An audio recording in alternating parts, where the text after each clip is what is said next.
Bonjour tout le monde, savez-vous le temps? Non, c'est le temps pour... Abracadabra, la magie de la francophonie.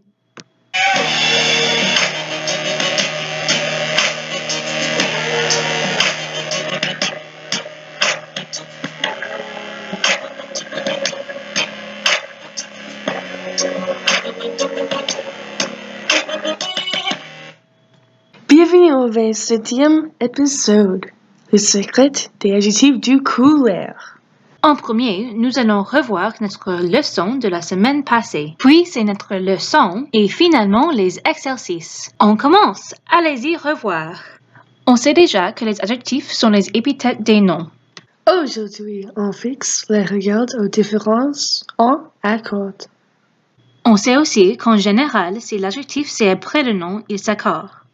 Pour la plupart, dès qu'un adjectif s'accorde au pluriel, se prend une S. Pour devenir pluriel, utilise déjà S ou X. Ça ne change pas. Et pour la plupart, on ajoute une E pour faire au féminin. Si c'est un mot qui termine en consonne, on double la consonne pour le faire au féminin. Il y a aussi l'exception où le mot roux devient rousse au féminin. Voilà quelques terminaisons irrégulières.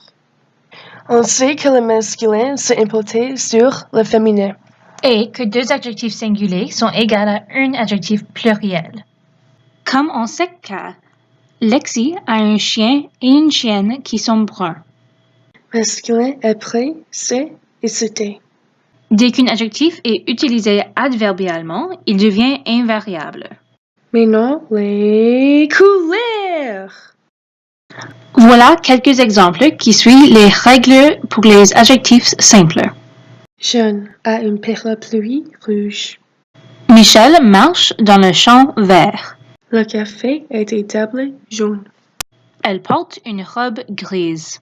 Il y a aussi les adjectifs composés. Mais les adjectifs composés sont toujours invariables. Par exemple, Une fleur bleu-violet. les bonbons jaunes citron. Les rideaux bleu marine. Voyez-vous, ils ne s'accordent jamais. Les adjectifs de couleur peuvent aussi être utilisés en forme de nom collectif. Exemple, les chapeaux bleus et verts. Ou les chapeaux bleus et verts. Mais attention, il y a toujours quelques exceptions. Les adjectifs de couleur qui sont dérivés des noms sont toujours invariables. Cela s'applique à tous les couleurs qui sont dérivées des noms existants.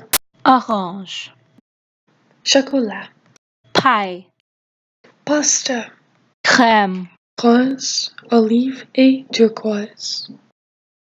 sépia, Piste, grenat, marron, carmin. noisette. Ici, nous avons des exemples.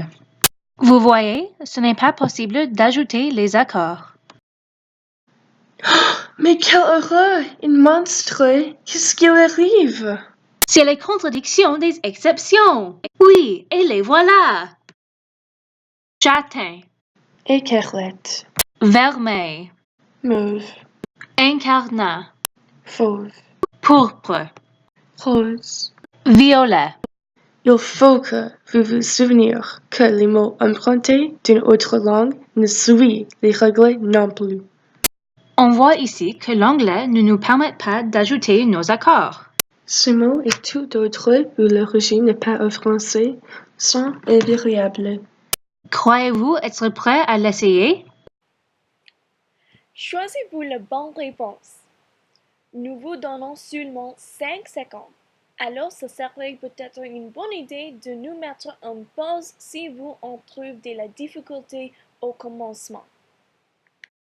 3, 2,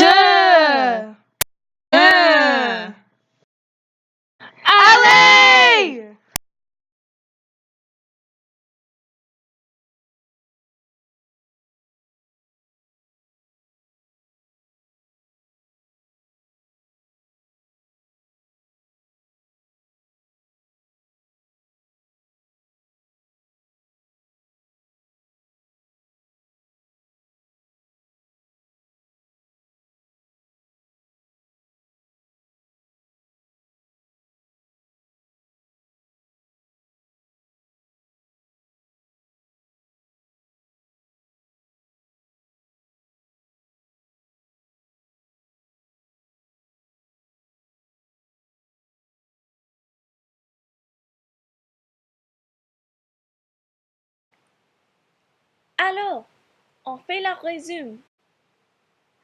En cas d'adjectif de couleur. Les couleurs simples font l'accord. Les adjectifs composés ne le font pas.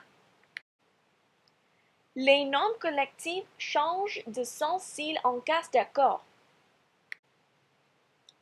Les couleurs qui peuvent aussi être des noms sont l'exception aux règles et ne s'accordent jamais. Mais n'oubliez pas la nouvelle exception de l'exception. Et le dernier, les mots des autres langues ne pouvant pas être accordés. Et c'est tout.